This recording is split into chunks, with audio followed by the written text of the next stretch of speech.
Hi world, I hope you're having the very best day. I just wanted to talk to y'all for a little bit today because I feel like there's like a million things going on in my world at this time. I feel like everything is changing and moving, and not all bad things. There have been some really good things happening, and things I'm really thankful for. And the Lord in this season has just been really, I think, showing me his faithfulness, and also just healing a lot of things in me and bringing a lot of problems to the surface. I didn't really know were problems, and him and his kindness just showing me that, like, hey baby, like these are things that you haven't dealt with, or like these are things in your heart that you need to ask me for healing about, or these are things that are broken in you that I would really love to fix if you would let me. And just like it being a very sweet season of coming out of a season of surrender, a really sweet season of like, okay Jesus, like I recognize this, and like giving them to the Lord. And it's really been good for me, but I would be lying if I said it was going flawlessly.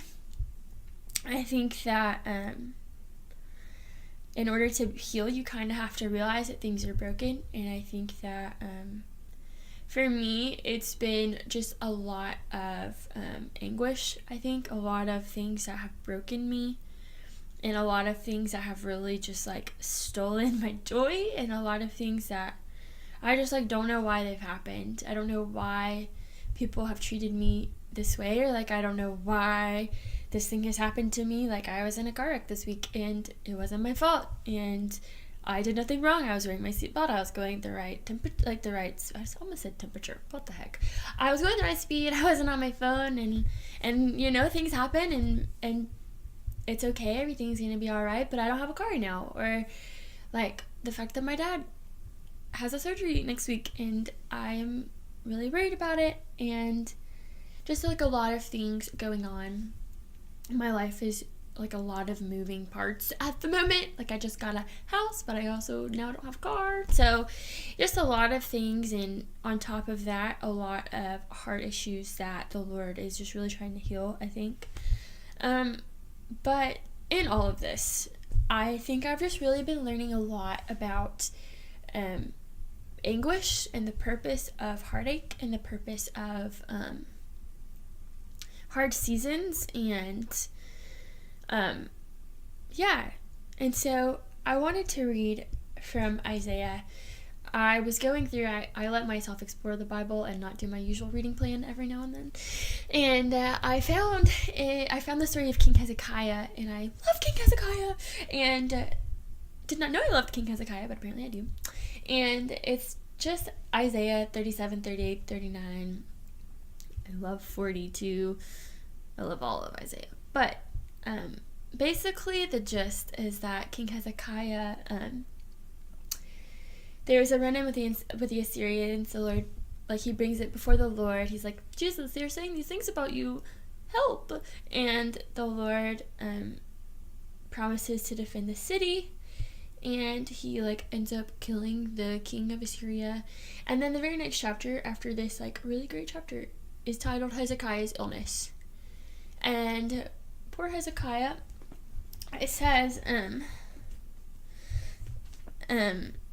in those days Hezekiah became ill and was at the point of death. The prophet Isaiah went to him and said, "This is what the Lord says. Put your house in order, because you are going to die. You will not recover." Hezekiah turned his face to the wall and prayed to the Lord. "Remember, Lord, how I have walked before you faithfully and with wholehearted devotion, and have done what is good in your eyes." And Hezekiah wept bitterly. And then the word of the Lord came to Isaiah. "Go and tell Hezekiah, this is what the Lord, the God of your father David, says. I have heard your prayer, and I have seen your tears. I will add 15 years to your life, and I will deliver you and this city from the hand of the king of Assyria. I will defend this city." And so the Lord tells Isaiah, hey, tell him he actually gets 15 more years, which is really sweet. And then Hezekiah writes. And he writes this after his illness and recovery. And my favorite is verse 17. And it says, "Surely it was for my benefit that I suffered such anguish. In your love you kept me from the pit of destruction. You have put all my sins behind your back." And so I really just wanted to encourage y'all with this passage. If you're going through times of just anguish, times of healing, times of having to admit that things are not okay, that things in me are broken, and that there are things that have happened that I don't know how to fix, and Jesus, these are things that I need you to take from me. Because I think the first thing that really stands out to me is that the Lord says, I have heard your prayer and I have seen your tears. So, friends, know that the Lord, He hears our prayers and that He sees our tears. He holds them in a jar. It says that in Psalms. And there is so much purpose in anguish. Because also it says, surely it was for my benefit that I suffered such anguish. And in my life, this looks like, surely it was for my benefit that I went through that breakup. Surely it was for my benefit that I lost my car. Surely it's for my benefit that my dad isn't healthy. Surely it's for my benefit that there are friends that I love that I don't have as friends anymore. Like, surely it was for my benefit that I hurt.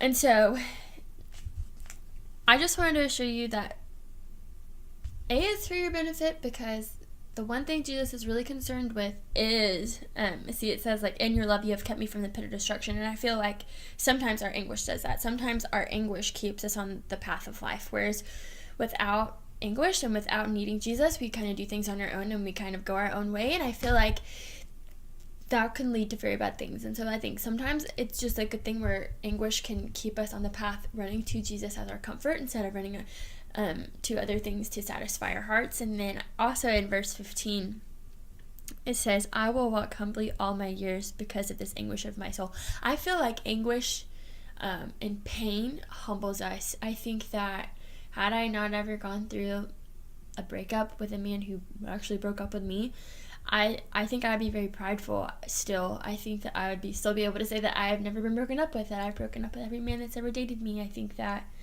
I would still think so, like, I wouldn't even be able to relate to women who have been broken up with, because I've had to learn the truth that my worth does not come from who wants me. My worth comes from Jesus, and that is one of the benefits of anguish for the breakup that broke my heart. Or I think for my car, losing my car, it's I find a lot of comfort in my own reliance and my self-reliance and my independence. And I had to have a friend drive me to work for a few days, or like I literally don't have a way to make a car poof into existence. That is everything that I need for it to be. Like, I have to rely on Jesus to provide for me a car and to provide for me the right amount of money from the totaled car for me to get a good car. Like, there are just lots of things that keep me reliant on Jesus, that keep me on the path of life. And so all of this to say, surely the Lord is good to those who are pure in heart. That's Psalm 73:1. It's one of my favorite verses in the Bible. And the word surely is the same here in Isaiah and in that psalm. Like, surely it was for my benefit that I suffered such anguish, but also surely the Lord is good to those who are pure in heart. Friends, it is guaranteed that He is going to be good to us. It is guaranteed. He loves us. We're His babies, and He is for us, but He is so for us that He will not give us lesser things. He is the greatest comfort, and He's going to strip away all of our other comfort to keep our comfort in Him. He is the goal. He is the end. He is the means and the end. He is everything. And so this is just me wanting you to know that your tears are seen, that your prayers are heard, that your anguish and your pain and your suffering is for a purpose, and that Jesus is good to us. He's good to us that love Him. He's good to us that follow Him. He is good to those that He has died to purify. And He is for us. So just rest assured that the Lord loves us, and we are His. We are bought at a price.